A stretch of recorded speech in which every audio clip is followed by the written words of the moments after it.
主娘，我们好像把人打死了。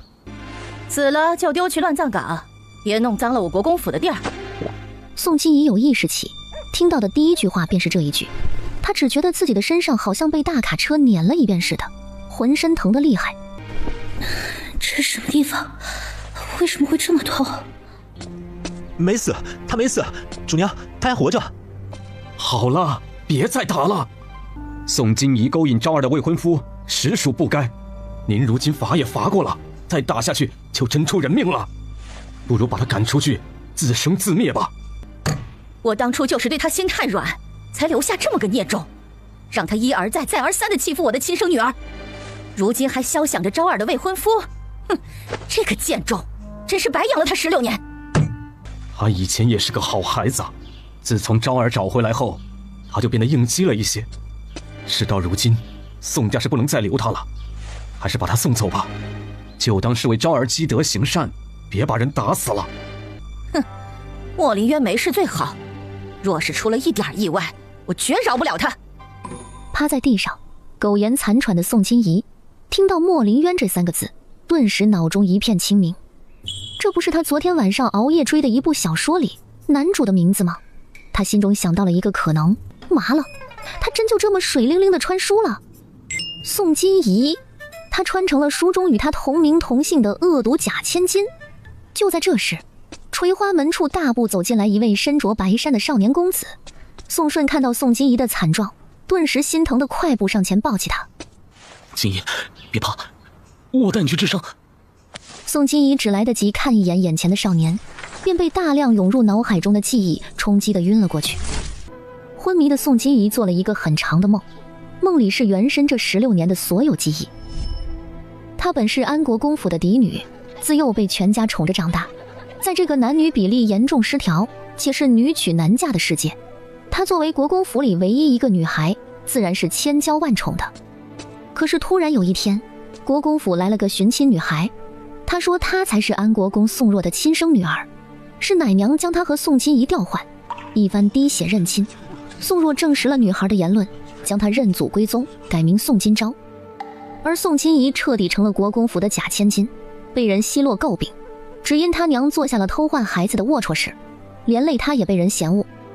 原身本该是要离开宋家的，是宋若觉得养了她16年也有感情在，才没有将她送走，而是让她继续留在宋家做养女。但她为什么会有今天这种下场呢？实在是她在真千金回来的这半年里不干人事。她嫉妒宋金昭，因为自从她回来后，宋若把原本给她的一切都给了宋金昭，她没了国公府嫡女的身份，没了下人精心伺候，甚至连从小定下的未婚夫也被宋若给了宋金昭。她因为嫉恨做下了很多错事，诬陷、故意伤害、造谣，让宋金昭受了很多委屈。就在今天的寿宴上，宋金怡更是给莫林渊下药，企图勾引他生米煮成熟饭，结果被宋金昭发现，带人将他丢出了院子。他衣衫不整被众人看在眼中，不仅丢了他自己的脸，也让国公府成了笑话。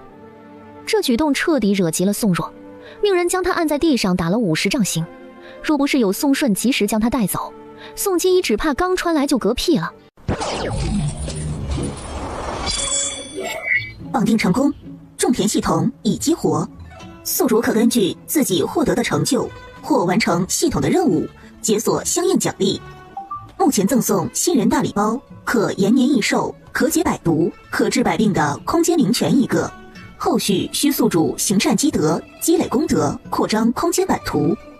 警告：若行恶事，系统赠送的空间会寸寸枯竭，犯下十恶不赦的罪行会自动解绑系统，请宿主保持善心。这就是传说女主附带的金手指吧？种田系统，所以这是拿来种田文的剧本了。别碰他，他还没醒，他伤得很重，你们会害死他的。宋顺被宋家兄弟死死压着，动弹不得。放开他，混蛋！你们敢碰他，我不会放过你们，我一定会杀了你们！狠厉的声音吓得那群要抬人的小厮都不敢动了。小顺，你是被他下蛊了吗？你知不知道昭儿才是你的亲妹妹？宋金怡就是个恶毒的孽障，她让国公府颜面尽失，还差点得罪了莫丞相，你怎么现在还要护着她？莫林渊他又没死，宋金昭也活得好好的，金怡有错，但罪不至死。他已经受到惩罚了，你们现在赶走他，他的伤还没有好，离开宋家他就没命了。4哥、5哥，你们放开我，等他伤好了，我会送他走。你们别动他，别让我和你们。哎，你清醒一点吧，他就是这么被你惯坏的，才会一次又一次的不知悔改。你这不是在帮他，而是在害他。六哥，静怡，你醒了，别怕，六哥不会让他们把你送走的。醒了就好，下人已经把你的东西收拾出来了，你今天必须离开国公府。我知道，我会走，放开六哥。你最好别耍什么花招，这一次国公府是万万留不得你了。您放心，我这一次绝对不会再赖在国公府。放开六哥，我跟他说几句话就走。母亲说了，为了防止宋顺继续帮你，让我们绑了他丢进柴房，即刻将你送走，不容耽误。老3、老5，把老6带出去。宋城捂着宋顺的嘴巴，和老5、宋红一起将他带出了房间。大哥，亲人一场，你连生都不让我要，就要把我赶出府吗？哼，亲人，你若把我们当亲人，就不会做出今日这等丑事，让国公府都成了全京城的笑柄。你走吧，最好永远都不要再回京城来。你我兄妹一场，大哥如今能为你做的最后一件事，便是送你离开。正好你真正的亲人昨日还来信询问你何时归家呢。宋晨拍了拍手，早在门外等候的2个婆子走进屋来，合力将宋金怡抬了起来。他们下手没个轻重，根本不在乎她会不会疼。原本宋金怡还忍着腰臀的疼，死死咬着牙没有叫出声，可是其中一个婆子暗暗在她腰上狠狠掐了一把。放开我，好痛！小姐还是忍着一些吧，您就是叫破了喉咙，大少爷今天也不会再对您心软了。像你这种败坏宋家名誉的女人，又不值得人同情。够了，别再叫了！你今天就是死在这儿，人也得出国公府。别再耍花招又大喊大叫的，否则我就把你的嘴巴给堵上。瞎了吗？是他们在掐我！知道你国公府是什么金窝银窝吗？要不是舍不得10多年的亲情，我为何要赖在这儿不走？你放心，今天出了这个门，过往种种情分一刀两断。我不会再登你宋家的大门，日后再见也是陌路。我和你们宋家再也没有任何的关系。放开我，我自己能走。你们对他干了什么？大少爷，我们冤枉呢，我们可什么都没干，是小姐想留下故意装的，还诬陷我们。大少爷明察。2人掐的地方不是腰上就是腋下，那地方怎么可能轻易露给别人看？所以2人有恃无恐的睁眼说瞎话。就在宋晨半信半疑的时候，已经双脚落地的宋金怡忍着腰臀上的疼，猛地朝着掐她最狠的婆子扑了过去。你个老钱婆，杀千刀的烂货，掐我还不承认？今天我非抓烂你的脸不可！他对着婆子的脸又是抓又是扇，嘴里的脏话全是问候他父母的，如同疯了般，打得婆子嗷嗷直叫。救命啊！快把他拉开！哎呀，金怡小姐疯了！另外一个婆子赶忙过来拉架，还在宋晨看不见的地方继续掐他。宋金怡暴怒，抬手摘下脑袋上的簪子，对着拉架的婆子就是一顿扎。老不死的东西，你还敢掐我？左手不甘寂寞的同样摘下头上的簪子，左右开弓。他也专挑2人肉多的地方扎，毕竟报仇归报仇，扎中要害闹出人命可就不好了。场面一度很乱，打得宋晨措手不及。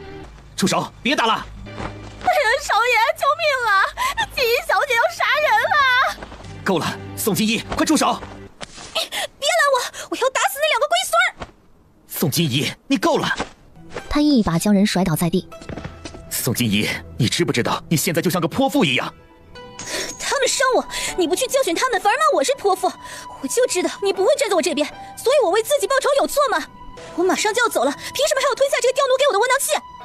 你又在发什么疯？我根本没见到他们伤你。所以说，你就是瞎嘛！眉毛底下2个蛋，光会眨眼不会看。你。这时，继续匆匆赶来，瞧见趴在地上狼狈的宋金怡和凌乱的场面。谁让你这样对她的？你好歹也是个男人，如何做得出欺负女子的事来？爹，是他突然发疯，我才……别叫我爹，我没有你这种恃强凌弱的儿子。我看今日之事传出去，谁还敢娶你？继续骂完，阔步走向宋金怡，可宋金怡却有些防备地往旁边缩了缩。继续眼中划过一抹心痛，她疼了16年的女儿，就算最后知道不是亲生的，她也舍不得她。金怡，别怕，爹爹送你走。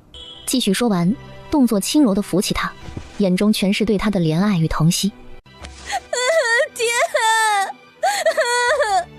宋晨莫名的心疼了一瞬，这满含凄厉和委屈的声音，听得他眼眶微红，有点想哭，心中隐隐后悔。我刚刚是不是真的过分了？继续抱起宋金怡。金怡别怕，爹已为你安排好了所有后路，回你自己真正的亲人身边吧。这京城不适合你。从后门出府，门口已停了一辆马车，车上还有一位女医等候。他帮忙接过宋金怡上了马车。金怡，安心走吧，路上女医会帮你处理伤口，盘缠、吃食车上都有，车夫也会护送你平安到达亲人身边。爹最后能为你做的也就只有这些了。回去重新开始生活，忘了京城，也忘了我们吧。车夫听从继许的命令，赶着马车缓缓离开了宋家的后门。一直望着马车的影子消失，继许才绷着脸看向默默站着的宋晨。他阔步上前，扬起一巴掌打在宋晨的脸上。你真是我的耻辱！打完继许便离开了，徒留被狠狠抽了一巴掌的宋晨，面色震惊又难过地站在原地。离开安国公府的宋金怡，此时正紧咬着袖口，忍着滔天的痛意，任凭女医在她伤口处撒药。宋金怡泪珠子不断地滚落，心想继续可真让她遭老罪了。本来种田系统是给她奖励了灵泉的，她完全可以用那玩意儿治伤啊。可是这个女医和车夫在，她要如何下手？就在她实在挺不住了，好了，可以了，别上了，我要疼死了。这可是宋小姐自己不想让我上药的。那我任务完成了，药都给你放着了，我下车了。这个女医也是看不上宋金怡这种鸠占鹊巢却还不要脸的欺负人家亲生女儿的假货。这次若不是国公爷出手阔绰，她才不想来的。靠边停一下。闻言，宋金怡慌慌张张地拿过衣服，费力盖在裸露的身上。你怎么能这样？我怎么了？给你上药是你自己矫情，不用我的。这时马车已经停下了，他根本没有为宋金怡的清白考虑过，一把推开车门便走了下去，连门都没关。宋金怡趴在车里疼得无法动弹，就这么与车夫来了个对视。而那车夫在看到宋金怡如此不便的情况下，竟也没有避开视线，甚至往他身上看了好几眼。宋金怡握紧了拳头，看什么看，关门啊！他真想把那车夫的眼珠子抠出来踩碎。现在也终于知道什么叫虎落平阳被犬欺了。车夫扫了一眼街道上的人，那眼中的淫邪看得宋金怡的心拔凉拔凉的。继续这是给他找了两个什么人啊？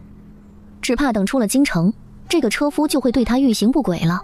如今他已不再是国公府贵女，又没人护他，他若不治好伤反抗，就只能等着任人宰割。宋金怡见车门一关，什么也顾不上了，拿下衣服就开始用空间灵泉水治伤。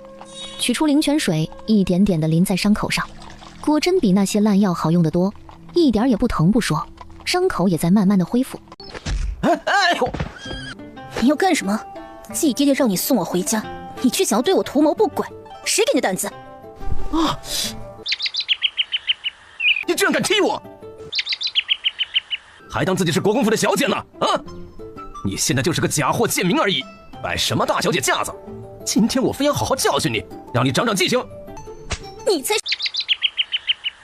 你娘真是造了孽，生下你这么个畜生，猪狗不如的东西！就凭你还想给我教训？我呸！老娘巅峰时候能打10个你这样的！哎呀啊！别打了，别打了，我错了，小姐饶命！哎呦啊，奴才再也不敢了。宋金怡瞄准了，趁他翻身的功夫，一鞭子狠狠抽在了他裆部。男人已被活活痛昏了过去。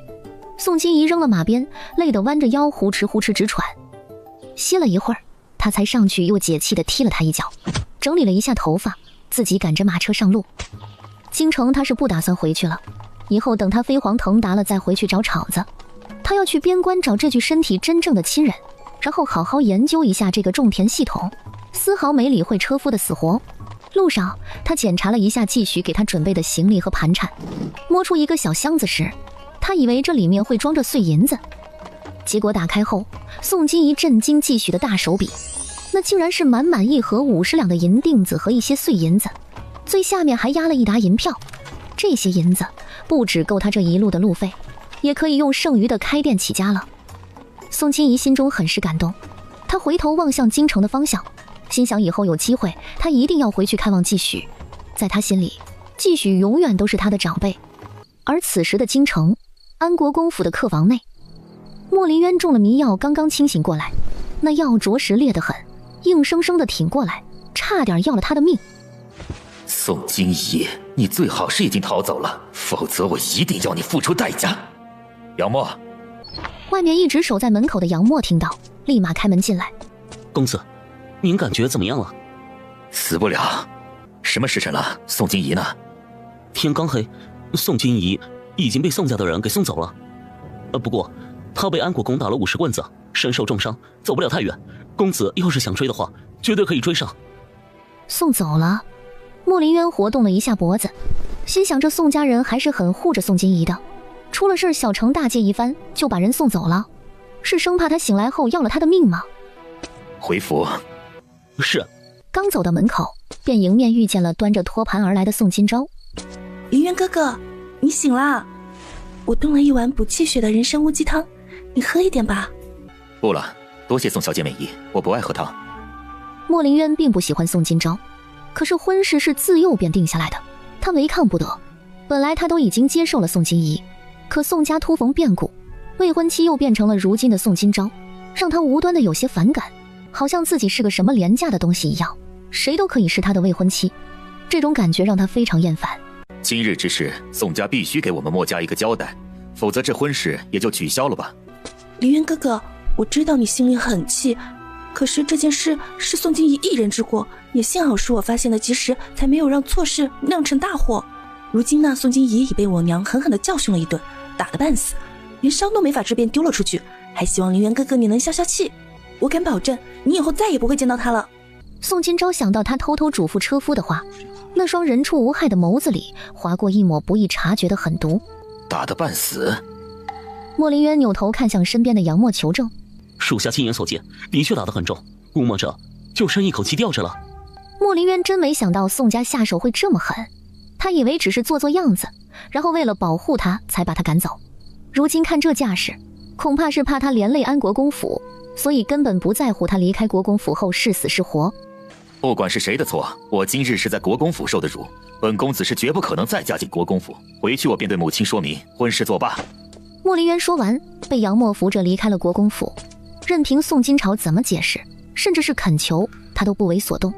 他走后，宋金钊气得摔碎了屋子里所有能摔的东西，心中暗恨，更是后悔只是让车夫凌辱宋金怡了，就该把那个女人四肢剁碎，做成人质。听着宋金钊房间里传来的动静，继续面无表情，就这种性子，让他如何愿意认他？其实宋金钊回来的当天，他就发现他有虐打下人的举动，脾气也很差，也就宋若觉得亏欠他，对他的撒泼不懂事，事事忍让。可扪心自问，宋金钊无论是人品还是性格，亦或是学识，哪样比得过他精心培养出来的宋金怡？继续转头就走，真希望以后的宋家不会毁在宋金钊手上。爹，大哥说是您亲自把金怡送走了，这是真的吗？儿啊，金怡不适合这里，她该去找她自己的亲人，拥有属于自己的人生。宋顺的眼泪噼里啪啦地往下掉。宋金怡本该是他的双胞胎妹妹，他和她不只是兄妹，更是从小一起长大，一起玩耍，一起学习，相互陪伴了对方16年的至亲，他如何舍得她离开？宋金钊说过，金怡亲人的老家在边关，爹，儿子想去边关投军。休息了一晚的宋金怡身子已经好了大半，腰臀上的伤口又淋了一次空间灵泉，早已恢复如初。在书中，原主经过这件事后，其实并没有离开京城，而是住在宋顺的私宅里，继续作妖，给男女主添乱。直至年后，他真正的至亲们走投无路找上门来，原主各种嫌弃利用，还害死了年幼便双目失明的弟弟。傅家人对他彻底失望，与他断绝了关系，永远的离开了京城。也是从那时候开始，原女主变成了一个无依无靠的人，而她从离开京城这一步开始，便已经完全脱离了书中剧情，以后的人生将由她来亲自改写。在这个男尊女贵、女娶男嫁、一妻多夫的世界里，她都不知道以后的人生得有多爽，带着对未来的憧憬，宋金怡义无反顾地向着远方前行，没有回过一次头。恍惚间，他眼角余光好似瞥见了路边草丛里有一抹显眼的黑，好像是有个人躺在那儿。当他小心翼翼地靠近那个趴在地上一动不动的身影，看侧脸是个男人，只是浑身都是伤口，嘴唇也透着乌青，一副中毒的模样。这人还活着吗？宋金怡伸出小手，小心地探了一下他的鼻息，气息微弱，但还有气。他四处张望了一下，见附近没人，一咬牙抓起男人的衣服开始脱尸。宋金怡费了9牛2虎之力，弄得满头是汗，才把男人拖上马车。他在马车里简单的给他包扎了伤口。为了灵泉水，种田系统提示过，灵泉水能解百毒，好在他还有吞咽能力。宋金怡一股脑儿的给他灌了好几口，怕停在这儿被男人的仇家发现。他见男人一时半会儿死不了，便赶紧出去赶车。这一次他把车赶得飞快，只想赶紧离开这个是非之地。夜晚，荒郊野岭外，宋金怡坐在马车旁边煮汤。今天没赶上城镇，所以只能在这儿凑合一晚了。马车里，青牙悠悠转醒，眼前的场景是个昏暗的车厢，鼻尖全是让人想流口水的菜香味儿。他竟然没有死，他这是被人救了吗？青牙挣扎着起身，只觉得身上的伤也不是很疼了，体内的毒好像也被解了。他摸上脉搏，震惊不已，中了五毒散竟然还能活下来，到底是哪位高人给他解了毒？青牙透过门缝，一眼便看见了那个坐在火堆旁忙碌的身影。此刻他正拿着勺子从锅里舀了一勺汤，随后浅尝了一口，好香啊！救人一命胜造7级浮屠，检测到宿主救下一条人命，以无畏施救濒危生命展现出了人性的至善光辉，功德加100，奖励10年寿命，灵泉空间扩展1倍，解锁食物大全。宋金怡听着系统机械的声音，真的有用，他还加了10年寿命。良心系统，他愿意一辈子行善，当个大圣母。宋金怡连忙检查那扩展了1倍的灵泉空间，里面除了那一口灵泉，还多出了一块灵泉那么大的土地，地里种着各种各样的青菜，仿佛来到了他老家的农家菜园子。我去，连菜都是种好的，以后功德多了，是不是还会出现各种粮食啊？拉下系统任务那一栏，上面罗列了一长串的初始任务，比如开垦1亩荒地，奖励10两银子，外加10点积分，积分可兑换商城里的东西，各种古今中外的奇珍异宝、现代用品，琳琅满目，应有尽有。开垦10亩荒地，奖励100两银子，外加100点积分。任务全是与种田有关，种植古代稀有的农作物，改良种植技术和农具，养殖家禽，研制肥料，修建道路，都能获得相应的积分。就连他个人达成了某种成就，也有奖励。这系统就是属于他个人的万能金手指。等他成长起来，岂不是都无敌了？以后家财万贯，再娶一群好看听话的男人，这人生简直要爽死了。宋金怡现在就开始做上美梦了，高兴的嘴角都要咧到耳根子了。马车里的青牙不知道他到底在高兴什么，他自幼在江湖中臭名昭著的杀手组织血雨门中长大，前10年受尽了苦难训练的折磨，历经生死才成为一名合格的杀手。20多年里，他杀人无数，却很少有机会与女子打交道。血雨门里都是些冷血的杀人利器，包括他在内。这次他是因为没能完成任务，又身受重伤，被组织抛弃了。他以为自己必死无疑，不仅身受重伤，还有5毒散之毒，未能定期服用解药，神仙都难救。哟，你醒了，我正要试着叫醒你吃点东西呢。是你叫了我了？是啊。其实我也是凑巧路过才救了你的，我也不图你回报。等会儿吃点东西，咱们便分道扬镳，各奔东西吧。我无处可去，我能跟着你吗？你救了我，我愿意余生都留在你身边保护你，来偿还这份救命之恩。他好不容易摆脱了血雨门，再也不想回到那吃人的地方了。如今毒已解，组织也放弃了他，从此他可以隐姓埋名，当个普通人度过余生。那可不行，你这一身的伤，谁找你什么呀？万一你有仇家找上门来，连累了我岂不是要遭受无妄之灾？哎，我可是好心救了你，你不能恩将仇报吧？不会有麻烦连累你，我真的无处可去了。我会武功，有的是力气，我愿意做你的奴仆，给你打杂跑腿，你只要给我一口饭吃就好。我这儿不方便有人跟着，而且你还是个男人，不方便，真的不方便。宋金怡拒绝着，转身走去火堆旁坐下。他拿出干粮，就着热乎乎的鱼汤充饥。你也来吃点吧，我大发慈悲，送你到下一个城池，然后就各奔东西。青芽缓缓下了马车，顶着一身破烂衣服，上半身几乎是裸着的。他也不嫌害臊，就这么大喇喇地坐在宋金怡的对面。你孤身一人，又是女子，出远门并不安全。你留下我，我可以给你赶车，还能保护你。我发誓，我绝对不会连累到你。你就偏要跟着我啊？你了解我吗？万一我是个恶人呢？再恶也不会有我恶，哪怕你坏事做尽，都没有我罪孽深重。我以前是个杀手，因为任务失败，所以被组织放弃了。他们肯定也以为我已经死了。如今我想要金盆洗手，可是我除了杀人，什么都不会。我想要留在你身边，我发誓我会以命相护。有我在，就绝不会让人动你一根头发。你再考虑一下，可好？你怎么就那么确定？你口中的他们会以为你死了？万一没有见到你的尸体，他们又到处找你了怎么办？不会，血雨门的杀手都服用过五毒散，以此来受门主掌控。若不按时服用解药，就会毒发身亡。我并不知道你是用什么给我解的毒，但五毒散本就是无解之毒，别说是江湖，就是整个天下都找不出解药来。他们肯定会以为我早已毒发身亡，世上再也不会有杀手青芽这个人。宋金怡闻言，面色有些复杂。做杀手也不容易，任务失败就要被放弃，还要忍受毒药带来的痛苦，他也挺可怜的。正当他惋惜的时候，青芽突然起身对着宋金怡跪了下来。你这是干什么呀？你快起来！我愿意余生都守护姑娘，报答你的救命之恩和收留之恩。哎呀，行吧，我收留你就是了，你快起来。但是我可事先说明啊，我这人穷得很，你要是跟着我就得过苦日子，而且还得给我干活，我可不能白养你。什么苦我都可以吃，你有什么吩咐尽管说就是。你救了我，我这条命都是你的。宋金怡被他真诚的样子打动，再也说不出拒绝的话来。吃点东西吧，喏，这是我煮的鱼汤，食材都是白日里面路过镇子时买的。青芽双手接过，闻着这沁香的鱼汤，肚子不争气地叫了几声。他马上喝了一口，味道出奇的好，胜过他吃过的所有饭菜。他忍不住又喝了一大口，直接将碗里的鱼汤当酒一样都干了。你慢点喝，汤还烫着呢。再说这里还有，不够了再盛，没有人跟你抢的。那能再给我一碗吗？你煮的汤特别好喝。我一碗就够了，所以这一锅都是你的。再吃点包子吧，不然不顶饿的。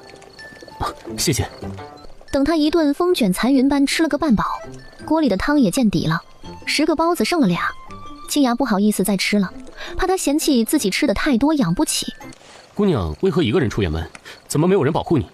这世道，女子虽然金贵，但那也是在家里或是在夫家，在外面仍是有很多不法狂徒的。我是去边关寻亲的，原来的家里发生了一些变故，容不下我了，所以我是要去找我真正的亲人。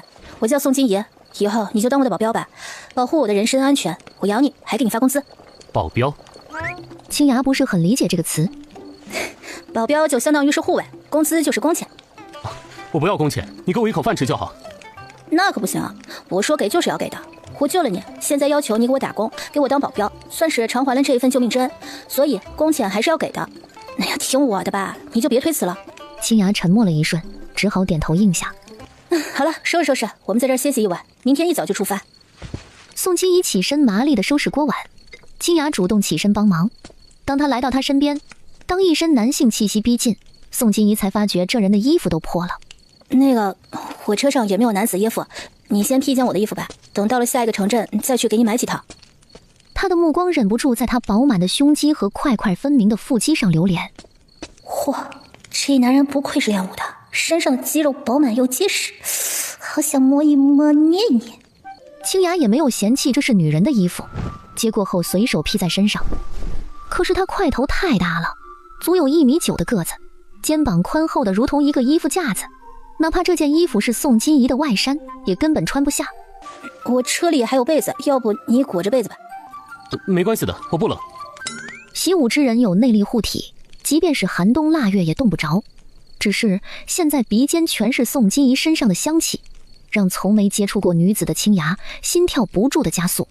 他从没和哪个女子这般亲近过，宋金怡是第一个。这种悸动的感觉他并不讨厌，反而隐隐涌出一股期待，想靠近他一点，再多一点。宋金怡就着月光瞅着那一辆逼仄的马车犯了难。男女授受不亲，他总不能和青芽睡一辆马车吧？可这大晚上的，让人光着身子睡在外面，好像也不妥。他身上还有伤呢。你睡马车吧，我睡外面。青芽看着他那副为他着想的样子，心中感叹，怎么会有人这么善良？他竟宁愿自己睡在外面，把舒适的地方留给别人。我不困，你睡马车吧，我来给你守夜。那怎么行啊？你身上还有伤呢，得好好休息才是。没关系的，都是一些皮外伤，我早就习惯了。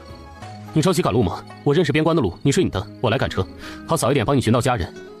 宋金怡就是心软，共情能力太强，听他说这些伤都习惯了，就忍不住心疼。你已经离开那个残忍的杀手组织了，对自己好一点吧。受了伤就好好养伤，好好休息。你可以喊疼了，会有人发自内心的关心你，比如我。青芽同人轻颤，听着他软糯温柔的话语，心脏像是被什么东西重击了一下，快速跳动着。这一刻，不知为何，他鼻子酸酸的，竟让他有点想哭。同时心里也暖暖的，因为从来没人这么关心过他。血雨门的人只会看他这个人有没有利用价值，每次受伤想的也是他能不能继续为门中效力。宋金怡，你是来拯救我的生命吗？因为你，我得以脱离那炼狱苦海，死里逃生；也因为你，让我意识到了自己是一个有血有肉的人，而不是一个杀人利器。这一晚，青芽没有执拗过宋金怡，她睡在了马车里，而宋金怡是睡在马车外面的板子上，厚厚的被子将自己牢牢地裹住，嘴角还带着笑。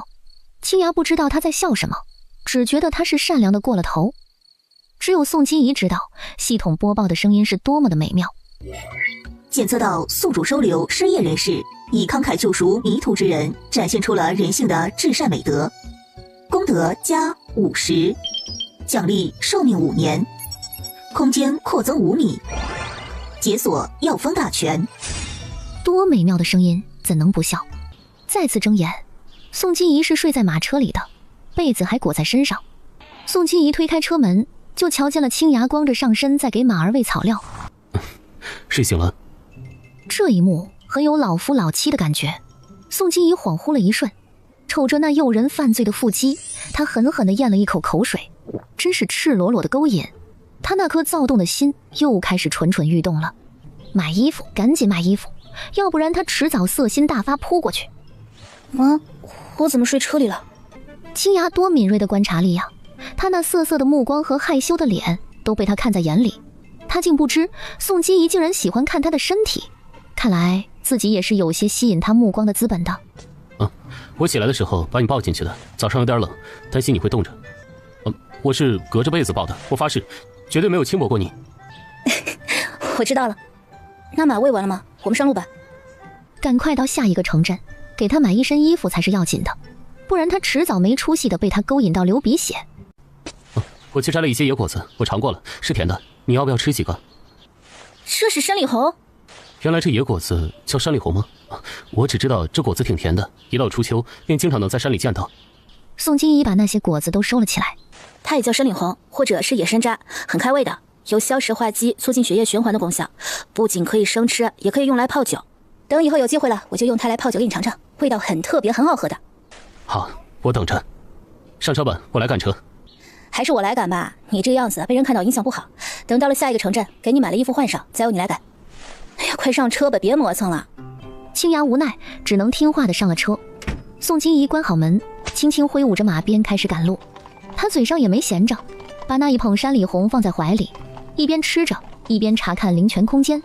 这不看不知道，一看吓一跳，竟然多出了一圈的药源，围绕在灵泉池边上，其中不乏有珍贵的人参、党参、何首乌等，还有一些常见的黄芪、白术，只要是长在土里的药材全都有。原主是学过医的，也识百草，虽医术不是太精湛，但一些小毛病还是治得了的。加上系统这次解锁的药方大全，集齐了古今所有的药方，宋金怡觉得自己都能开一家医馆了。这金手指真是越来越粗了，她仿佛看到了世界首富在向她招手，真恨不得马上就大干一场。心情极好的宋金怡不禁哼起了小曲儿。森林很美是我的家，无忧无虑嘻嘻哈哈，可我心里还有个梦啊，想去海角，想去天涯。别样欢快的曲调是青芽从未听过的，但不可否认，曲调很好听，歌词也很有新意，听着便让人心情放松。他现在真的很好奇，宋金怡从小到大是在哪里生活的。宋姑娘，你说要去寻亲，那你之前是住在哪里的？我以前是京城安国公府的小姐，半年前才知道，原来我根本就不是安国公府的血脉。我是我亲娘当初在国公府当奶娘的时候，把我和真正的狄小姐给调包了。我亲娘死后说出了实情，那一位真正的狄小姐便找了回来，而我就成了一个外人。后来我因为不甘心从小拥有的一切都成了别人的，就做了不少的错事，如今被安国公府的人给赶了出来。青芽眼中了然，怪不得看她的第一眼就觉得宋金怡身上有一种难以言喻的金贵气质。姑娘别伤心，失去你才是他们的损失。你这人可真会说话，我也这么觉得，早晚有他们后悔的时候。到了下一个城池，宋金怡第一时间就找了一家成衣铺子，给青芽买了2套衣服穿。还别说，人高马大的青芽就好像是天生的衣服架子，新衣服穿在她身上，黑红搭配的紧身款式，将她的宽肩窄腰凸显得淋漓尽致，那双大长腿都到她腰了。哎呀，姑娘，您这位夫君很有气质呢，姑娘好福气。他不是我夫君。就这件吧，我很喜欢。不知道为什么，他喜欢别人误会他的身份。再买一件换着穿吧。宋金怡又挑了一款黑黄相间的，结算时统共才18两银子，小意思。他爽快地付了银子，和青芽一起离开了成衣铺子。走在路上，宋金怡总是时不时地打量着他。你为什么总看我？好看啊，你很帅。青芽，你有喜欢的姑娘吗？没有，但现在有了。那你愿不愿意和我谈恋爱？我想你当我的男朋友。青芽怔愣着，谈恋爱男朋友什么意思他不懂，但他猜想宋金怡应该是在对他求爱。你这是在向我求爱吗？对，我喜欢你，虽然这份喜欢大半来自于对你容貌的欣赏和一时的冲动，但我这人呢，向来信奉的是人生得意须尽欢，喜欢就去大胆追求，不合适了大不了再分开嘛。他不是痴情专一的人，成年后的他交过好几任男朋友，感觉合得来就在一起，后来不合适或者在一起不开心就分开。他真的是那种及时享乐的人，俗称渣女，难得到一时一趟，指不定什么时候他就回去了，当然要好好潇洒一回。什么？你问他怎么不考虑一下别人的感受？宋金怡无所谓一笑，大家都是成年人了，男欢女爱而已，他又没强迫人家，觉得他渣可以拒绝的。他这人不是喜欢就非要得到的。再说他认为2个人谈恋爱是2颗寂寞的心灵交汇，体验被爱时心灵得到满足的价值，过程很重要，结果并不重要。前半句青芽很高兴，哪怕他只是喜欢他的外表，那也是对他的一种喜欢，不是吗？可是听到最后一句，他脸上的笑容渐渐隐去。所以你的这一份喜欢并没有打算永远和我在一起。毕竟我们刚认识不久，你不了解我，我也不了解你，或许在一起后你会忍受不了我的脾气或者是某一些缺点，反过来我也是一样的，那就是不合适呗。所以到时候和平分手是最好的选择。难道当你最后发现其实我也就那样，不喜欢我了，还要忍受我一辈子吗？青芽第一次听到这种观点，他心里感叹，宋金怡的思想竟这么前卫。他认为的在一起那就是一辈子，一生一世都要在一起，可他却认为不合适就要分开。那分开之后呢？他要让他孤独终老吗？他难道不知道这个世道被女人抛弃的男人很难再找到下一个了吗？我不愿意，我认为的喜欢在一起就是要一辈子，而不是你这般儿戏的想法。青芽别开眼，不去看那双令他心动的眸子。等你想与我在一起一辈子的时候再说吧。宋金怡闻言只能遗憾地叹气，其实观点不同也是一种不合适。算了，帅气的男人多的是，他说了自己从不强求的，既然他不愿意，那他们就是普通的雇佣关系了。行吗？我尊重你的选择，找个饭馆吃点东西，然后补充一下干粮和水。解决了午餐，又在街上买了不少干粮，二人继续上路。这一次由青芽驾车，宋金怡在车里没心没肺地呼呼大睡。赶车的青芽却因为刚才自己拒绝的话，思绪烦乱又低落，因为他看出了宋金怡好像放弃了他，并没有那么执着地想和他在一起了。怎么办？他是喜欢他的，他只是想要个永远而已。青芽不知道该怎么对他说明，就这样别扭了3天。二人到达了庆城外的一座莲花镇，再走个半个月，差不多就到边关了。这一天中午，宋金怡依旧和往日一样，进了镇子后，先是找地方吃饭，然后采办路上的吃食。人来人往的街道上，突然一道争执不休的声音闯入耳中：“求你了，掌柜，再留我一天吧，明天我肯定离开，就算没有筹到银子，我也会离开的。”哎，你这个人，哎呦，这都快2天了，你这安葬父亲的银钱还没凑着啊！哎呀，要我说啊，不如找个地方一把火烧了算了。你这守着这具尸体，天天的在我家门口，我这生意都没得做了，客人都说晦气。再说这2天了，这尸体都要发臭了。哎呀，我这最开始留你也是觉得你可怜，不是？可你也不能不为我考虑吧？啊，我可已经留了你2天了啊，真的不能再留了。你呀，就快带着你父亲的尸身，你走吧，行吧？走吧，走吧。对不起，我这就离开。宋金怡不明白，不就是安葬费吗？花不了几两银子，为什么会没人愿意给呢？这个时代注重孝道，丧葬仪式很是隆重，而且受法律管辖。子女若未妥善安葬父母，轻则罚款，重则流放。而且草率埋葬会被视为大不敬。有人会说，家里实在没钱，那就随便找个地方埋了算了。这里的土地都是归地主和官府所有，平民，尤其是没有田地的平民，是没有任何一片地的使用权的。私自挖坑埋葬，可能会因为侵占官地而获罪。这里的荒地荒山都是国家的，私自开垦荒地都是犯法的行为。宋金怡能理解这个时代的孝道规则，少年出不起安葬费，可是别人也出不起吗？至于在这跪了2天都没人肯帮一把吗？小公子，你需要多少银子安葬你父亲？姑娘，这位小公子安葬父亲的银子可是很大一笔钱的，而且他不卖身，只承诺将来功成名就，银子以10倍之数奉还。啊！看着那个落魄狼狈的少年，目光带着些许耐人寻味了。怪不得没人施舍，你这不卖身，还举着卖身葬父的牌子，多少有点欺诈了。哎，不是大伙没有善心啊，这个小公子他就是我们镇上的人，父亲也是个老实的读书人，因为没银子治病，所以病死了。他没钱安葬父亲啊，本来啊，我们街坊邻居想着凑钱帮他安葬了算了，可是他想的却是我们能安葬他父亲，还得供他继续读书科考。他是说啊，将来功成名就啊，就以10倍之数奉还。可是未来的事谁说得准啊？他要是考不上呢？再说了，这年头供一个人读书得不少银子，我们都是普通的老百姓，自家子孙后辈都没银子供，哪有闲钱供他呀？哎，没想到啊，他也是个倔强的，当即便把父亲草席一卷，搬到街上来卖身葬父了。本来啊，有不少人来问价的，可人家一听他不卖身，还得供他读书科考，谁也不想当那个冤大头呀，怎么一挺就是2天？听到人家饭馆掌柜的都不愿他在这儿跪了，哎，真是造孽啊！要我说啊，这人就是不孝，宁愿让他爹死后不得安葬，也要利用他已经死去的爹在这装可怜博怜悯，也不想想谁愿意花一大笔银子赌他的将来啊？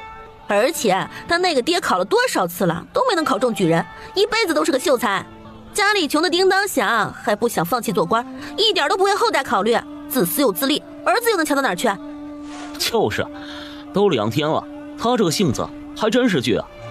少年一句话也没反驳，只是盯着宋金怡看了一会儿，见他也没有要出银子的打算，默默地起身，抱着草席裹着的尸身离开。宋金怡犹豫了片刻，要多少银子？少年离开的脚步一顿，哎，姑娘，这笔买卖不划算，你可别被当成冤大头了。谢您，但我自有考量。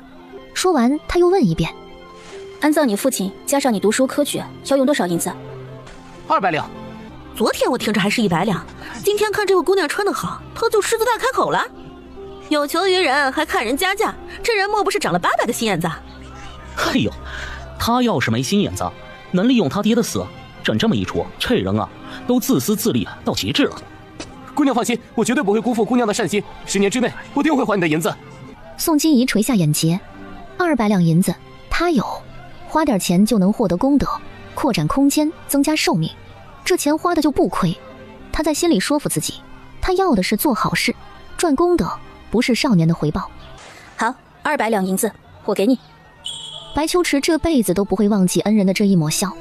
这姑娘是不是缺心眼儿啊？这都愿意出，也不是逗人玩的吧？哎，你没看人家姑娘身上穿的衣服料子，那可是上好的绸缎，许是有钱人家的小姐，不差钱呗。也是这个小子撞了大运，碰上个财神。姑娘，这人来历不明，谁知道他今天拿了银子，以后跑到哪儿去？天大地大，再找他就如同大海捞针，注定是赔本的买卖。你可别善良过了头啊！你不懂，我帮他不是为了他的回报，我只是希望做好事会有好报。人怎么可以善良到这种地步？自己都落魄了，还要施舍别人，并且不求回报。他到底是聪明还是傻？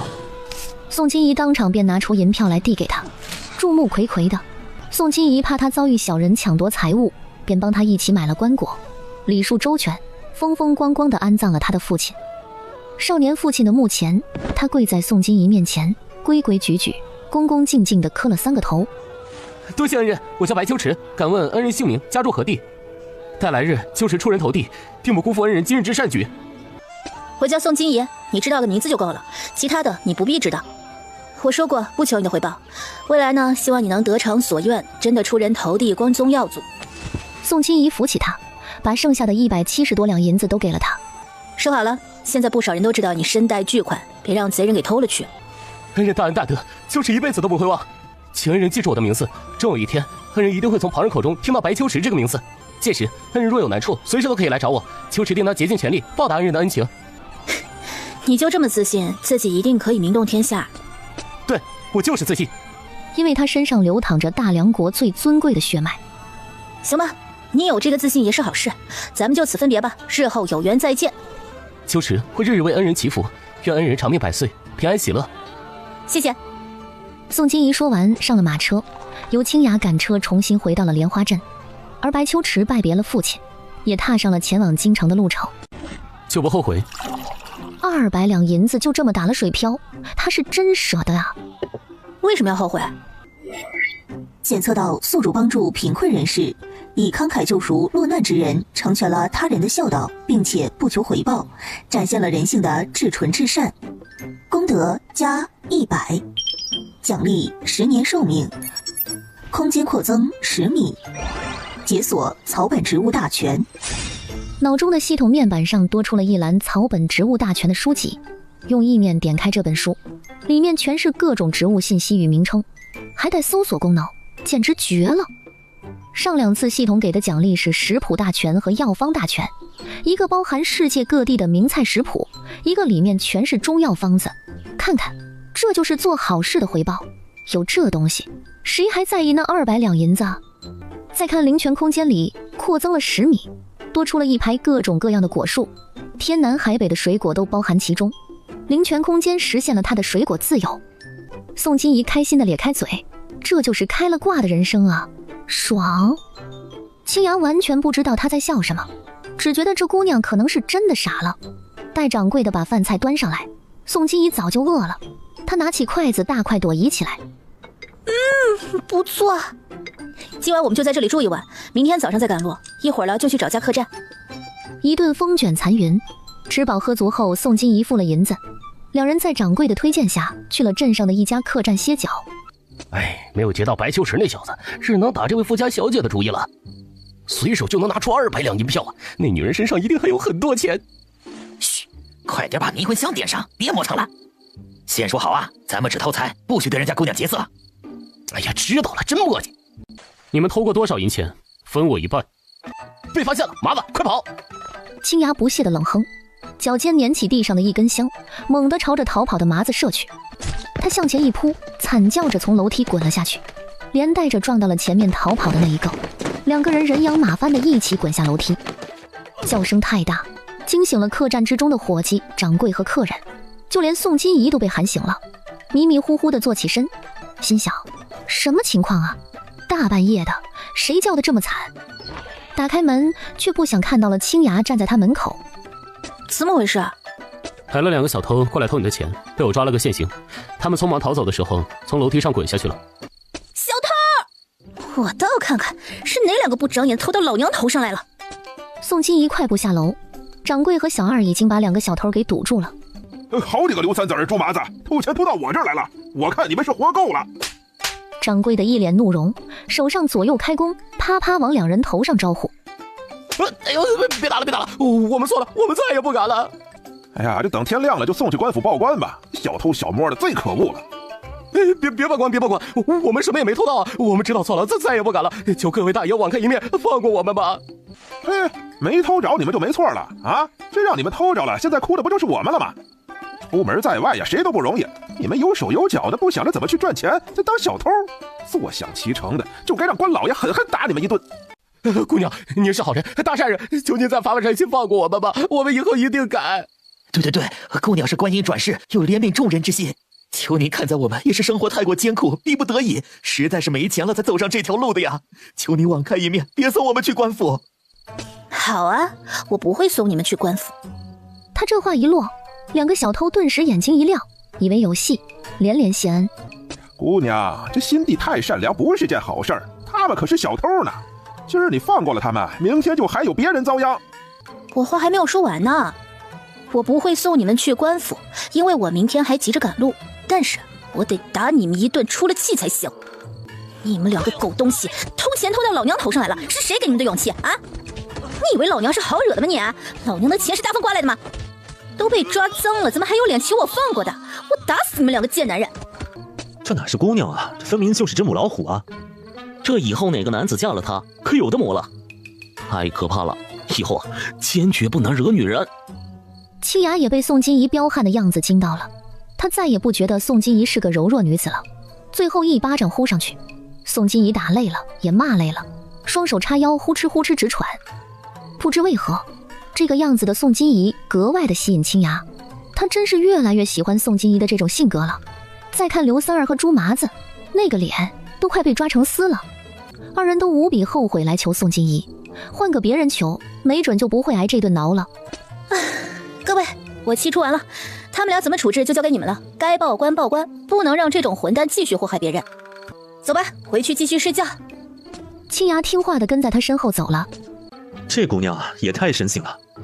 有本事，这话你当着人家面说。啊，我可不敢。翌日，宋金怡和青牙在街上买了干粮后，继续向边关的方向启程。马车里，宋金怡一边啃着苹果，一边翻看系统里的草本植物大全。外面赶车的青牙听到那咔嚓咔嚓的声音，狐疑的往马车里瞅了一眼。姑娘，你这是哪来的果子？哎呀，你别管。宋金怡借着包袱的掩饰，从灵泉空间里又摘了一个苹果递给他。喏，给你吃，解解渴。青牙眼睛都瞪圆了，马车里有什么他再清楚不过了，绝不可能是路上买的。年轻人，有时候不要太深究一件事了，知道越多，有可能死得越快。那你会因为我发现你的秘密而杀了我吗？不一定哦。你前几天还说喜欢我的，既然喜欢我，也舍得杀我。你不是不答应吗？既然都得不到，我为什么会舍不得？我没有不答应，我只是不喜欢你对待感情的处理方式。我是想要和你一辈子在一起，然后成亲，一直到老。可你只是想要试试，并没有想要和我长长久久的打算。在我这儿，你拒绝了就是没有以后了。你现在只是我雇佣的保镖，我是你的雇主。你要有分寸感，知道雇主太多秘密，你会遭到解雇的。青牙没想到自己这就被放弃了，手里的果子都不香了，表情要多幽怨就有多幽怨。宋金怡将他的幽怨和郁闷都看在眼里，心中冷哼，明明他也喜欢，却还想要更多，这下后悔了吧？他就是要告诉他，老娘不是非你不可。有了手表还想要自行车，他可不是老范，惯他这脾气。夜晚，宋金怡和青牙又在野外露宿了，因为今天又没有在天黑之前赶到下一个城镇。我还有机会再次被你喜欢吗？没了，我现在对你不感兴趣了。我不信。他仿佛想到了什么，大手开始解开腰带。你要干什么？青牙扯开衣襟，露出若隐若现的饱满胸肌和块块分明的腹肌。我不信你现在对我不感兴趣了，你之前总是盯着我身上看，我现在给你看，也给你摸，你再喜欢我一下，好不好？青牙，你别勾引我啊！他这么弄，他真的会忍不住耍流氓的。青牙不语，只是一味的出卖色相。宋金怡白嫩的小手被他那带着厚茧的大手握住，而后按在了他的胸膛上。现在还不喜欢吗？感受到手下的触感，宋金怡指尖微微蜷缩了一下，她没出息地咽了咽口水。喜欢。不再压抑自己，两只手都大胆地放在他胸前，腹部细细抚过。青牙身子不自觉地紧绷起来，暧昧的氛围让他心跳加快。宋金怡，我心里也是喜欢你的，我只想要你对我负责。怎么负责？娶我，我不求做你的主君，只想要你给我一个名分，随便什么名分，就连男宠都行。青芽试探性的在他唇边轻啄了一下，见他没有拒绝和露出不快之色。宋金怡，求你多可怜我一点，别放弃我，我愿意把我的命都给你。双唇相贴，青芽双手撑在宋金怡身边两侧，都不敢搂紧她。这个吻虽是他占有主动权，可只要宋金怡轻轻挣扎一下，他便即刻停止，不会让他感到一丝的不适。马车中，二人呼吸浓烈，气温逐渐升高。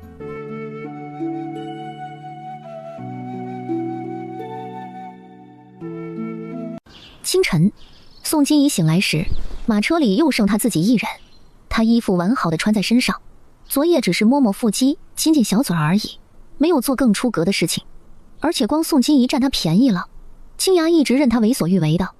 打开车门，雨后的空气凉爽清新。青芽穿戴整齐，又在喂马。醒了？睡得不太舒服，还是睡床舒服。那我们今天快点赶路，计算一下路程。说是觉得天黑之前到不了下一个城镇，便不走了，歇在那儿。我在附近找了一条河，打了洗脸水回来，你先简单洗漱一下吧。好。拿了放在行李之中的布巾，洗脸漱口，干粮昨夜就吃光了。宋金怡又从灵泉空间里摘了苹果和桃子打牙祭，这一次青芽没有问果子是哪来的，他给了他就吃。这一走又是3天。这天，宋金怡和青芽走到了雨城城外的一处镇子上，坐在车里，宋金怡就看到镇上的百姓行色匆匆，人人的面色都充斥着哀痛和惋惜，仿佛发生了什么大事。待找到一家面馆停下，宋金怡和青芽刚找了一个位置坐下，就听到隔壁桌传来议论的话。今天是最后一天了吧？还没听到有治好的消息传出来，八成啊是治不好了。早就说治不好了，是那位宫里来的太医非要知府大人再宽限3日。现在可好，那位太医也染上了瘟疫，别人没救回来，倒是把自己也搭了进去。哎，说来也可怜，整个村子500多人，晚上就要被全部烧死了，真是造孽啊！那有什么办法？朝廷不是不治，是这个瘟疫治不好，来一个传染一个，不烧就会传染更多的人。宋金怡闻言和青芽面面相觑。原主的记忆中，前段时间京城的确有传言，称大梁国境内有一处镇子起了瘟疫，已经有很多人被传染。幸亏当地知府及时管控，才没有让瘟疫扩散，传染给更多人。皇帝下旨派了太医过去诊治，之后便没了消息。原来瘟疫爆发的地方就是这里。想到刚刚那2个人的话，今天应该就是那位太医最后的治疗时限。若晚上还没有治好的消息传来，知府就要下令烧村了。500多人，这可是一个赚功德的好地方。而且他记得那位自愿来这治疗瘟疫的太医，原主是认识的。他也感染了瘟疫吗？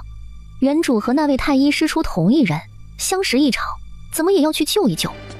青芽，快点吃，吃完了我们也去那个村子看一看。你要去救人，那可是瘟疫，你有把握吗？他们口中那位太医是我朋友，我们曾师从同一人，我得去看看，万一我能帮得上忙呢。2人说的话也被那一桌的人听到了。姑娘，我劝你还是别去了，那边的瘟疫都治了大半个月了，没人好转，还死了不少人呢。而且那个村子，只要你进去就不会放你出来，除非里面的人全都治好了，否则啊，就是一只老鼠出来也逃不过一死。你的那位朋友听说自己也都染了瘟疫，拖着病体研究药方，今天啊是最后期限了吧？治不好了你也放弃吧，往后清明再给他多烧一些纸钱，算是对他最大的安慰了。多谢你们的好心提醒，但我还是要去。我和你一起。他的命都是他救的，他去哪儿他就去哪儿。不，你不能跟我进去，我需要你在外面帮我，等会儿路上细说吧。青芽点头，2人加快速度吃完了面，付了钱后，向百姓打听了一下路，便驱车赶往那个村子。圣石村，这个村子原来只有200多人，因为这次瘟疫的爆发，知府大人及时将所有感染瘟疫的人都聚集在了这个村子里，导致这个村子现在的人数高达500多人。村外不仅有脸上蒙着布的官兵守着，还有不少里面感染瘟疫的病人的亲属一直守在外面。他们3、3两两的聚集在一处，皆泪眼婆娑地看着村里的方向，等待着最后的奇迹降临。不到最后一刻，谁都不想放弃。青芽，你就在外面等我，里面可能药材紧缺，我需要你帮我在外面购置物资。这些银子你拿着，等我消息，我让你买什么你就去买。好。宋金怡，你一定要好好的活着走出来。宋金怡，你要是死在里面了，我也进去陪你。宋金怡听到他的话，心脏像被什么猛击了一下。原来真的有人愿意为爱殉情，并且还被他遇到了。虽然明知自己会平安出来，可他还是被青芽的话感动到心动。青芽前半生从未活得像个人，是遇到宋金怡开始才得以新生。从喜欢上他那一刻起，宋金怡就是他生命中最重要的人。她是他接触的第一个女人，也是第一个说会心疼他的女人。放心吧，我不会有事的，等我回来。说完，他便朝着村口走去。站住！这里已经禁止任何人入内了。大人，我是从京城而来，自幼学医，与里面那位女太医师出同门。如今规定的时间还未到，我也想要尽一份绵薄之力，试试是否有奇迹出现。还请大人放心，一切后果都由我自己来承担，与大人无关。傍晚之前，若里面的病人没有好转，便会即刻下令放火烧村。你确定这么短的时间，你还能挽回局面？你可要想清楚，你进去了，除非瘟疫彻底被治好，否则我是不会放你出来的。若我真能在傍晚之前研制出对抗瘟疫的药方，大人还会宽限时长吗？你若能研制出药方，我可以做主，再宽限你们2日。都督，陛下有旨，不可拖延太久，以免瘟疫扩散，损失更多的人命。都督三思呀！我刚刚的话还没有说完，宽限的2日是最后期限。若在这2日之内没有人完全好转，将不会有任何的特赦，即刻烧村。你可想明白了？这么说，若那2天之内有人痊愈，都督便不会再烧村了吗？有人痊愈，便是代表着瘟疫可以治愈，那为何还要烧村呢？但你进去，要等到最后一个人痊愈，才能放你离开。好，请都督放行。千鹤隐盯着他看了几秒，冲着不远处守着的将领抬了抬手。宋金怡缓缓走进围栏，他回头冲着青芽微笑招手：“放心，等我出来。”青芽紧绷着脸，重重的点头。千鹤隐这才发现青芽这个人，阅人无数的他，只一眼便看出此人武功绝对不低。他再次把目光放在那缓缓走远的倩影上。京城而来，难道是哪个世家的小姐？生的倒是倾国倾城，就是不知道本事如何。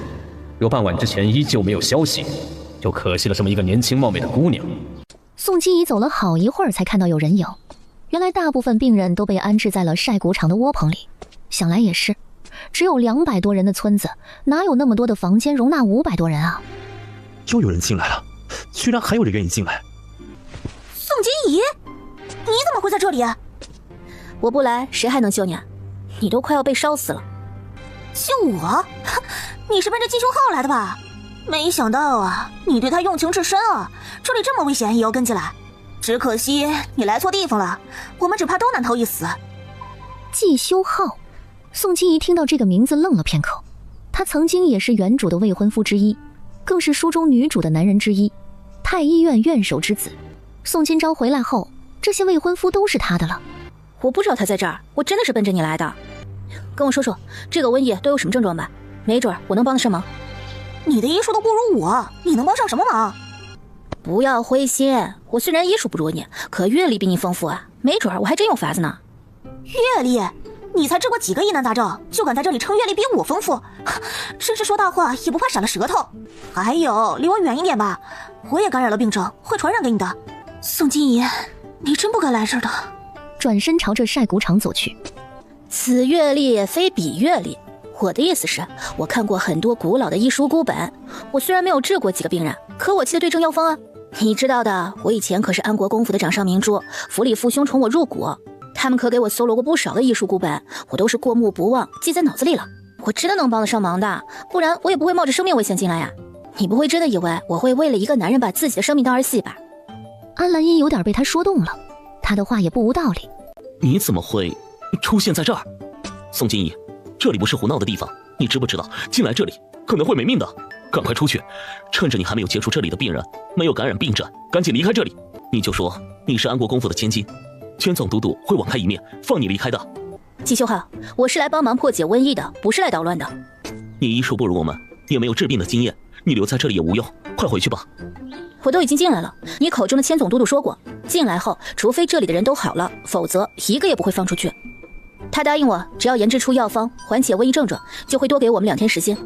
我已经出不去了，不如咱们齐心协力，看看怎么治好这个瘟疫吧。你不该来的。蓝银，跟我说说这个瘟疫的症状吧。好，不同病患的发病症状都被记在这本上了。瘟疫最开始的症状是突发高热，伴随着无力和后背疼痛，2到3天后身上就会长出红斑疹。是不是这些红斑疹后面会变成一个个带液体的脓包？对，有的还会出现肺热病的症状。一旦出现了肺热病，生命就已经开始流逝了，无论我们怎么努力都救不活了。这叫天花，我在一本古医书上看过，我记得对症药方。快告诉我们要如何配药。别着急，给我笔。宋金怡等人来到了一间屋子，里面的书桌上就有笔墨纸砚。他在药方大全里找到治疗天花的药方，而后照抄下来。生麻、葛根、芍药、甘草配伍，这是内服药方，透疹解毒的，适用于初期病症疹出不畅，还可以服用黄连解毒汤，清热泻火，缓解高热。柴胡、桔梗去炉、甘草、人参去炉制成的人参败毒散，这药可以扶正祛邪，有抗炎、解热、镇痛等功效，需要配伍生姜和薄荷煎服。这些都是内服药，外敷用紫草煎油外涂，可以减轻脓包溃烂的疼痛。蒲公英煎液，清洗皮肤，预防再次感染。原来要内服外敷，双管齐下。有不少药材不够了，而且人参也不够了。外面有一个叫青雅的人，他是我的人，你去村口让他去把缺少的药材买回来补齐。好，我这就去。安兰英快步跑了出去。等宋金怡写完了，他放下笔，下意识地直起身子，却没注意到身旁站着的季修浩。抬头时好巧不巧地磕到了他的下巴。对不起啊。对不起啊。想不到我们还挺心有灵犀的。没伤到你就好。紫草还有，我现在去熬制紫草油。好，时间紧迫，我也去帮你。你不要去接触那些病患，留在药房里面配药煎药就好，其他的交给我和兰英来做。他不想宋金怡也染上瘟疫。宋金怡能明白他的心意，他听话的点头。其实煎药正是他想做的活儿，这样就可以趁他们俩不注意，放一些灵泉水进去，好让那些患病的人能好得快一些。他跟着季修浩往药房走去。季修浩指着外面那些窝棚道：那边的人都是病情严重的，而房子里的都是症状尚轻的。宋金怡看着晒谷场上的那些窝棚，卫生条件不是很好啊。他们每天的排泄都安排在固定地点，衣服用具要用沸水煮一下消毒，被褥最好拿去阳光下暴晒，屋子里的病患也要常通风，最好能焚烧一些苍术和艾草等草药，烟熏空气，这些都可以辅助治疗。我这就吩咐下去。这里不只有季修浩和安兰英2位大夫，还有不少主动前来帮忙的医者，只是众多医者中就他们俩医术最好而已。而且这里的病患为了活命都特别听话，积极配合大夫的治疗。季修浩怎么说他们便怎么做，这就大大节省了时间。等安兰英拎着一大包药材回来，众多医者分工合作，煎药的煎药，去帮忙外敷的外敷。宋金怡更是在打来的井水中掺了不少灵泉水，配合着新药一起给病人服下，药效非常好。直到傍晚时间到时，那些症状轻、刚刚开始发热的病患就已经退热痊愈了。季修浩一个个的把脉，是真的好了。有用，这药方真的有用，太好了，大家都有救了。安兰英也是属于症状轻的病患，她也服用了药，很快就退热了，感受到自己的身体不再像染病时的那么无力。金爷，你真是我们的救星啊！宋姑娘，您医术高明，真是活菩萨呀！宋金怡面对大家的感激，表情也很动容。其实他们能好这么快，全是灵泉水的功效。大家别客气了，好了的人立马远离这边，以免发生2次感染的风险。最好都去村口那里安置观察一会儿，等待着官府放行就好。临出去前，你们最好找一个地方沐浴一下，换一身干净的衣服，因为你们的身上可能还带着病毒。为了防患于未然，还是仔细的沐浴更衣一番比较稳妥。外面一直守到傍晚的千鹤隐还在执着地等待着会有好消息传来。都督呀，时辰到了。千鹤隐掀了掀眼皮，再拖下去也无济于事。时辰已到。我的儿啊！阿娘，都是儿子没用，救不了你啊！宋金怡，你真的出不来了吗？他都已经做好随时冲进去找他的准备了，就算是要死，他也要和他死在一块儿。百姓们悲戚的哭声听得千鹤隐心里也不好受，鼻子酸酸的，那可是500多条人命啊！可他肩负的不只是这500多条人命，还有整个江州千千万万的百姓。来人，准备！有人来了，好多人！千总都督，请等一下。千鹤隐闻言，立马朝着前方看去，只见一群人影缓缓出现在视线当中。千总都督，我们已经痊愈了。宋姑娘的药方有奇效，瘟疫已经得到了控制，我们都是症状轻的感染者，服用药后便痊愈了。请千总督督再给宋姑娘和安太医他们一些时间，里面的人都会好起来的。那位宋姑娘真是当世神医啊！儿啊，娘等你很久了，你真的好了吗？娘，儿子好全了。千鹤也没想到宋金怡真的做到了。韩大夫，还请你给他们都把把脉，确定一下是否真的治好了瘟疫。那位韩大夫是位上了年纪的老大夫了，他听从命令上前一个个的诊脉。这些人的确已经好了，只是他们需要沐浴啊，彻底更换了身上的衣物才能放出来，不然啊，这瘟疫很可能被他们带出去呀。宋姑娘也说过同样的话，我们愿意沐浴更衣。这些人是在哪里沐浴更衣的？与宋金怡无关。此刻他正守着一个症状很重的小女孩，给她讲故事。从前呐，有一只虫子在地上蠕动，小动物都不愿意和它玩。这时候，美丽的蝴蝶看到它，就说道：“孩子，不要自卑，你知道吗？我小时候也是一只虫子哦。”小虫子听完了以后，高兴就看着它问：“那我长大也会变成美丽的蝴蝶吗？”蝴蝶却说道：“那倒不会，因为你是一只蛆。”好不好玩？想不想再听？想听，姐姐讲的故事好好玩。小女孩才6、7岁，全身都起了水痘，有的水痘都腐烂了，看上去很是可怜。宋金怡一边给她涂带有灵泉水的紫草油，一边继续说道：“好，姐姐再给你讲一个更好玩的。说在一个风和日丽的下午，有一只小兔子和一只小猪在外面玩耍着。小兔子对小猪说：“我们来一起玩藏猫猫吧。”小猪也很爽快地答应了，由石头剪刀布来决定谁当鬼。第一轮是小白兔当鬼，很快小白兔就找到了小猪。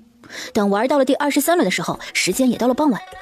可是小兔子怎么也找不到小猪，便以为小猪先回家了。小兔子太累了，他也没有去小猪家找他，直接就在家里睡着了。可是第2天，黑猫警长来到小兔子家，说小猪出事了，小猪不见了。昨晚小猪其实一直都没有回家，可是小猪去哪里了呢？哦，原来小猪在这听我讲故事呢。姐姐讨厌，传儿才不是小猪。对，你不是小猪，某人是。传儿还想听吗？宋金怡给她擦完了药，心想着这女孩明日应该就能好了。姐姐，我的病什么时候能好起来呀？我想我阿娘了。全家就她自己感染了瘟疫。刚开始被送来的那几天，她每天都在哭。她是这里最小的病患了。睡一觉，明天就会好了，最晚也不会超过后天。姐姐的药方可是很神奇的，陈儿是相信姐姐的，对不对？我相信姐姐，也听姐姐的话。是吧？姐姐唱歌哄你睡。宋金怡给她盖好被子，手轻轻在她身前拍着。浩瀚星空里，只剩你的背影，银河已凝结成冰，既划过泪滴。姚纯儿听着这好听的曲调，姐姐，我好喜欢姐姐。宋金怡听到了，她嘴角缓缓勾起一抹愉悦的弧度。季修浩从未见过她这般温柔耐心的一面，以前的她即便态度温和，但眉眼始终保持着一份清高。后来宋金钊回来了，婚约有所改变，他想挽留自己，也始终一副高高在上的施舍样。可今日他看到的宋金怡是一个充满爱心，会为了拯救陌生人而不顾自己性命安危，义无反顾地踏入这里，帮助百姓脱离病痛。深夜，宋金怡累得坐着都能睡着，脑袋一点一点的。季修浩和安兰英面色憔悴又疲惫地走进屋，看到的就是宋金怡这副困倦的模样。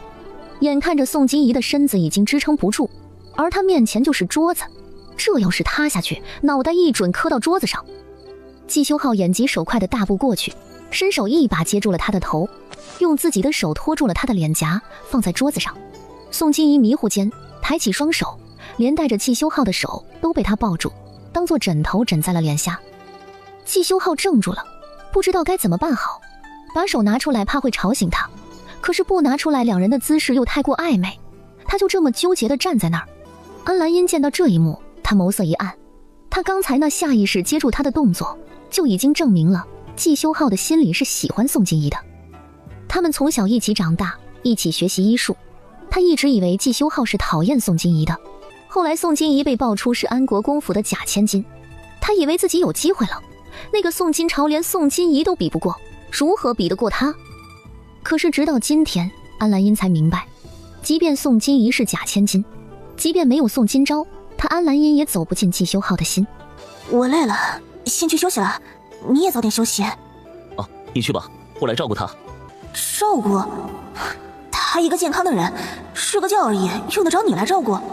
承认吧，季修浩，你就是喜欢他。安澜音转身便走了，他只允许自己伤心这一晚，他也有属于自己的人生。他是太医院的太医，是大梁国最尊贵的女皇陛下的御用太医。他有自己的抱负与理想，他要成为像老师那样悬壶济世、名扬天下的神医。他不能，也不会把全部精力都放在一个爱而不得的男人身上。没有季修浩，还有别人。天下男子千千万，总有愿意用真心珍惜他的男子。当安澜音的身影消失在门口，房间里只剩下了季修浩和睡着的宋金仪。他垂眸看着宋金仪沉静的睡颜。宋金仪，你竟肯为了我闯进这等危险之地，等回去以后，我便向母亲言明，和我有婚约的那个人还是你。翌日清晨，宋金仪醒来后发现自己是躺在床上的。他看着外面大亮的天，猛地掀开被子起身，匆匆跑出门去。而此时的晒谷场上一片欢声笑语。他揉着眼睛走过去。宋姑娘来了。宋姑娘，多谢您的药方啊，您是我们的救命恩人啊。宋姑娘是当世神医，菩萨心肠啊！没有宋姑娘，我们只怕昨晚都被烧死了。多谢宋姑娘救了我们，您是圣石村的大恩人，是我们的大恩人啊！我们圣石村愿意为宋姑娘塑神像建庙宇，日日供奉香火，为宋姑娘祈福。这些人经过昨日的诊治，都已好了大半，身上的水痘也在慢慢恢复，想来不出3天，他们就会痊愈了。不必多礼，你们不用这样的，治好你们不是我一个人的功劳，我才来这里1天而已，只是贡献了药方。真正辛苦值得被感谢的是季公子、安太医等一众劳苦费心的医者，是他们不顾自身安危，尽心尽力的照顾你们，改良药方，才迎来了今日的局面。真正有功劳的是他们，不是我。他的一番话让在场不少医者心里平衡了不少。你们都是圣石村的恩人，我们会永远记得各位恩人的名字，还要讲给后代听，世世代代都记得恩人们的大恩大德。这一刻，面对百姓们真诚的感恩，一众医者说心里不骄傲是假的，更多的是医者悬壶济世、治病救人、拯救黎民于病痛的神圣使命的意义。越来越多的人康复离开，当最后一个人也痊愈后，已经是4天后。宋金仪与一众医者一同离开圣石村。各位，我代表圣石村，代表齐安镇，代表整个禹城，感谢各位的辛苦付出。你们永远是禹城的恩人，禹城百姓会永世铭记各位的恩情。千总督度严重了，救死扶伤本就是行医之人的职责，这次能够战胜天花，是大家共同努力的结果。本官已经将各位的功劳上报陛下，想来过几日，陛下论功行赏的圣旨便会送来。同时，本官在城内的醉仙楼里设了宴，款待诸位功臣。人群中，宋金仪搜寻着青崖的身影，待看到他守在马车旁边，远远地望着自己，他朝着他走去。你干什么去啊？千总督要请我们吃饭，等吃完饭，我们一起回京城。我不回京城，也不去吃饭了，你们去吧，不用管我。不回京城，你想要去哪？齐修浩，我已经被安国公府赶出来了，我要去边关寻找我真正的亲人，以后可能都不会再见了。说是你有机会来边关，倒是可以来看看我。被赶出来了？这怎么可能啊？你是不是又干了什么事啊？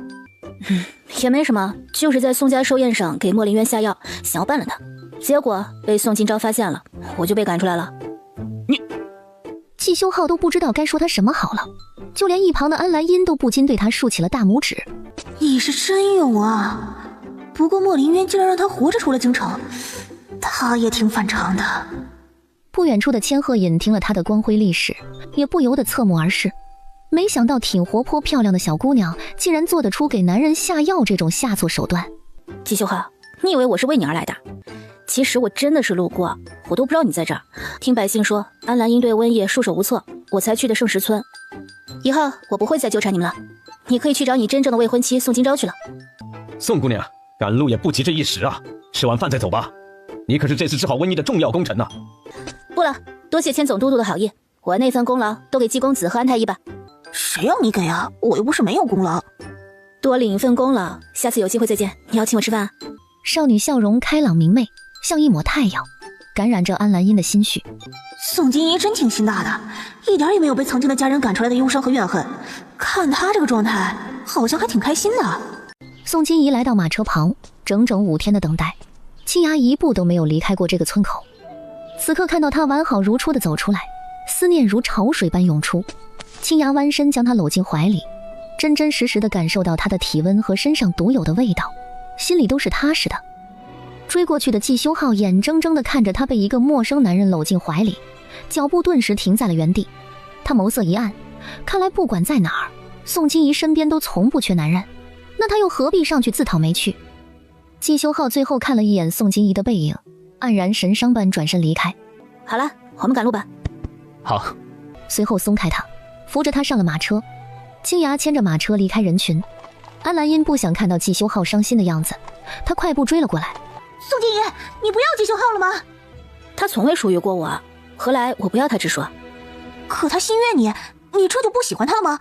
你之前为了和他的婚约恨不得日日纠缠，怎么现在就要放弃了呢？不然呢？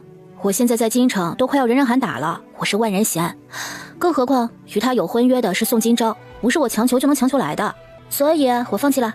京城的一切我都不要了，我和他或许是有缘无分吧。安澜音，日后只怕不会再相见了，祝你余生得偿所愿，再见。话落，青芽也有眼色地赶着马车缓缓离开。安澜音叹息着转身，抬眸间便看到季修浩静静地站在那里。宋金怡说京城的一切他都不要了，包括你。季修浩扯了扯嘴角，笑容却有些苦涩。他刚刚才直面自己的心，可是他却不要他了。不要便不要，世间女子多的是，我又不是非她不嫁。他转身走向和宋金怡相反的方向，这一别或许就是一辈子了。救人一命胜造7级浮屠，检测到宿主因贡献出天花药方，救下无数条人命，以无畏施救濒危生命，展现出了人性的至善光辉。功德加800，奖励80年寿命，灵泉空间扩增800米，解锁百毒不侵体质。宋金怡一下子就精神了，这次救的人多，灵泉空间竟然扩增了800米，还有他的寿命竟然还能继续长，那他在这里岂不是可以活成一个不死的老妖怪了？还有那个百毒不侵的体质，都是好宝贝。宋金怡迫不及待地进入灵泉空间查看，刚一进去，一望无际的稻田和小麦、玉米以及各种红薯、土豆等粮食冲击着他的视觉，空间里居然多出了800米的粮食田地。他以后就是躺平什么也不干，也足够养活很多人了。这金手指大的就像是在做梦一样。发财了，发财了！谁发财了？是我发财了，以后我养你。他又变出2个梨出来，递给青芽一个。香。青芽也咬了一口手里的大白梨，微甘的汁水充斥着口腔，特别的解渴。出了江州就是冀州边关了，你的亲人是在边关哪个城啊？好像是在冀州的北阳城，叫一个千城县的地方。你好，请问这里有姓傅的人家吗？宋金怡和青芽赶了3天路，一路打听才到达这个千城县。姑娘，你问的姓傅的人家，他们家的主娘叫什么？那家主娘已经过世了，叫傅苗，但我知道他们家有一个眼睛不好的小儿子，请问您在这县上见到过吗？你是傅家的什么人呐？我是傅家的女儿，刚从京城回来。你就是傅淼的那个亲生女儿？哎呦，你这是从京城过来寻亲的？可是傅家人不是说你不愿意回来吗？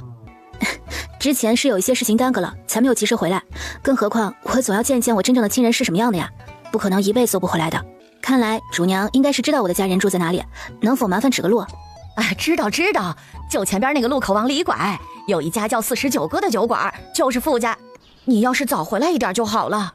那傅家老主娘啊，见傅淼过世，她那一直又没有女孩继承家业，以傅家家产不能留给男子为由，把傅淼这些年赚来的家底全都抢走了。如今就剩那么一家酒馆维持全家人的生计。宋金怡没想到，在现代某些封建人眼里，家产只能传男不传女的规矩，竟在这里发生了。果然嫁出去的一方在哪里都是吃亏的。按照胖主娘的指引，宋金怡和青芽步行来到了那家酒馆。看匾额49哥，名字起的倒是挺好。整个小酒馆也不是很大，此时一个客人也没有不说，还隐约的能听到里面传来争执的声音。这以后应该就是咱们长久生活的地方了。你看这艰苦的条件，青芽，你现在想跑可还来得及。你觉得我想要跟着你，就是想要跟你过好日子的？我是喜欢你这个人，哪怕后面的日子再苦，我也不惧。我只怕你不要我，还总是赶我走。不赶你走，我就是要告诉你一声，让你有个心理准备，以免以后你觉得日子太苦，怨我没本事。你是主娘，一家之主，只管盘账，发号施令，赚钱是男人的事。我就是重操旧业，也不会让你饿肚子。哎，重操旧业就算了，咱已经金盆洗手了，别让人知道你以前杀过人，咱以后是正经的良好公民。放心吧，我也不是没本事的人，养家糊口而已，小意思。宋金怡抬眸看向49哥的匾额，我还想拼个大梁首富等等呢。走吧，进去认亲。酒馆内，这家酒馆是当初七主特意为我置办的铺面，从开张到现在，事事都是我亲力亲为的，包括这酿酒的手艺，全是我骆家祖传的，何时成了你们傅家的产业了？哼，你也说了是阿姐给你置办的，那就是用傅家的钱置办的，哪里就是你的了？反正只要是傅家的东西，都轮不到你这群外人来接管，必须由傅家的女人管着。我们都是娘的儿子，何时就成了外人？您和祖母连这仅剩的一家酒馆也要抢走，这不是把我们往死路上逼吗？哎，你这话就不对了，你们几个男娃将来都是要嫁出去的，怎么就不算是外人了？我总不能眼睁睁的看着阿姐辛苦一生置办的财产，最后被你们带去戚家，便宜了外姓人吧？再说，我们只是拿回傅家的东西，何时逼你们去死了？你们不是还有个女儿在京城吗？大不了去找她了。灵儿说的对，傅家的东西不能便宜外姓人，这酒馆必须由傅家女子经营。老大傅旭，你们今天就搬出去吧。我们不搬，这是我阿娘留给我们的。你们已经抢走了农田，抢走了木桩，为什么还不知足？哼，你这赔钱玩意儿，说谁抢的？我告诉你们，就是告到官府，这也是我们傅家的东西，不是你们的。都是绝户了，还要霸占着傅家的产业，你们可别欺人太甚。宋金怡听了半天，终于明白这是什么情况了。那个大肚婆和那个老不死的老太婆，以大房这边无女儿继承家业为由，抢东西来了。请问这里是傅家吗？他的眉眼像极了死去的傅淼。阿淼，你是？宋金怡微微一笑，这个笑容看得洛川瞬间红了眼眶，像，真的太像了。这是他的女儿，他和阿淼的女儿。我叫宋金怡，京城来这寻亲的。请问这家已故的主娘可叫傅淼？我是她之前抱错的女儿。是，这里就是傅家。小妹，你终于回来了，我是大哥。大哥。哎，太好了，小妹终于回家了，他们再也不会被人说是绝户，被人欺负了。小妹，这是阿爹，这是三弟和四弟，还有小五和其他几位爹爹在后面的屋里。一会儿啊，大哥带你去见他们。回来便好，回来便好。祖母、姑姑，大房没有绝户，如今小妹归家，阿娘的产业理应都交给小妹看管，两位已经没有理由再抢我阿娘留下的东西。看着宋金怡出落的这般亭亭玉立，比之傅淼年轻时还要漂亮，傅林嫉妒的差点咬碎了一口银牙。凭什么傅淼就这么好命，生的女儿这么落落大方不说，女儿还在高门贵府中长大，而他拼了命的生，却胎胎都是儿子，他为什么就生不出女儿来？傅老太太也从宋金怡进门的那一刻便怔愣住了，她仿佛看到了自己的大女儿回来了一样，可她眼中没有丝毫的怀念，全是对这张脸的厌恶。只因傅淼活着的时候就与她不对付，觉得她刻薄无知，母女感情一点也比不上她和傅林，所以傅淼生的孩子她恨屋及乌，全都不待见。你就是傅淼那个亲生女儿，为何知道自己的身世，却这么久才回家？你又是什么东西？关你什么事？你这个孽女，我是你祖母。祖母咋了？我回不回家关你什么事？你这个不孝女，你知不知道你在说什么？你又没有养过我，凭什么要我对你孝顺？怎么你一句祖母我就得跪下给你磕头吗？你在做什么白日梦呢？你我刚才可是在外面听得一清二楚，你这老不死的老东西带着个巨婴来我家抢东西来了。我娘置办的家产什么时候成了你们傅家产业了？那分明就是我们傅家的东西。宋金怡的小嘴儿跟抹了毒似的，几句话真是听得洛川和傅正初等人都镇住了。他们不敢置信宋金怡的性格，却也迷失在了她对人时的魅力里。他们早就看那对母女不顺眼了，如今宋金怡可真是他们的嘴替呀！你竟然骂娘是老不死的老东西！京城的大户人家就是这么教育你的吗？这可是你祖母，你这是大不敬啊！我的良好教养只针对慈祥的长辈，你们配吗？我还没说你呢，你倒是教育起我来了，挺着个大厚脸皮登门，怎么那么不要脸，抢别人家东西？你是听不懂吗？这是我娘留给我们的产业，你想要去找你娘要啊！你是没有娘吗？惦记着我娘的东西？你这贱人，你敢对长辈出口不逊！刘世忠，给我教训教训这个贱人！你敢？你敢动我女儿一下试试？反了，反了！真是倒反天罡！刘世忠、吕翔，你们都给我打，狠狠地打那个孽畜的嘴！我打死你个不要脸的王八犊子！敢在我们家指手画脚闹事，分不清谁才是主人了！傅玲哪里见过这么凶狠的女人？哪怕是千城县最彪悍、最不好惹的女人，都没有宋金怡这般凶悍。刘世忠身旁的吕翔见大哥被打，还想上来帮忙，被后赶去的青牙一脚踹飞了出去，直接撞倒了墙边的酒坛子。你这损坏东西了！都怨他们，让他们赔钱。对，都是因为你们赔钱，不赔钱打断手脚。你听听你们俩说的是人话吗？分明是你们自己弄坏的，反过来让我们赔钱，真是俩活阎王！傅玲和傅老太太见宋金怡又拎了把椅子，气势汹汹地朝他们走来。你要干什么？你不能再打我们了，我还怀着孩子，我可快要生了，你打我会出人命的。小妹，把他们赶走就好了，别动手了。